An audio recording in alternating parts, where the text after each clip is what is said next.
So when I clear stuff, because what I started to realize is that when I clear stuff, when I used to clear stuff for myself, I would clear one thing, and then all of a sudden my back would go out, and I was just like, "Yo, what is happening?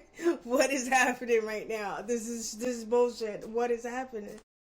So I realized how I got with my team, and I muscle tested. I'm like, wait, is this like a clusterfuck or a booby trap or something like that? A clusterfuck is like you clear one thing and it explodes into a whole bunch of other stuff.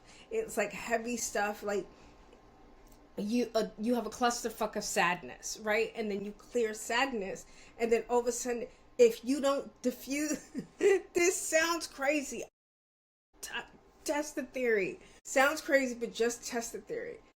You don't, if you, I know it sounds like a movie, but if you disarm the clusterfuck and it doesn't explode, you gotta disarm the clusterfuck first, and then you can go into the actual emotion that you need to clear, which is sadness. Say you have a barrier of sadness, but if the barrier of sadness is also a clusterfuck, you got to clear the clusterfuck first.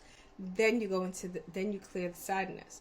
Same thing if you're like, I don't understand where this sadness keeps coming from. It just keeps coming, it keeps coming, it keeps coming. You're stuck in a loop. It's called a loop. So you have to clear the loop.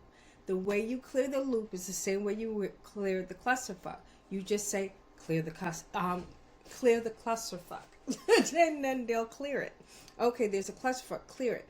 You have to tell them what to do. You're gonna be like, well, who's them? Whoever is in charge of your whatever, whatever you call it God, you call it Jesus, you call it whatever your name, you call it the universe, you call it your spirit team, you call it your SGS squad, whatever you call it, that's in charge of your protection and your detail, and to clear stuff out, clean stuff out for you energetically. This is not for everyone, because not everyone is at this level. If you're sitting there looking at me like, what the fuck is she talking about? I'm not talking to you yet. I'm not talking to you yet. You need to come back in probably a couple months to a year. The people who I'm talking to know exactly what I'm talking about. And they're going, oh, is that what that is? Because that's what happened to me. When I was like looking for information and just had my spirit team just take care of my algorithm, I started watching people and I was just like, oh shit, you go through that too. It's not just me.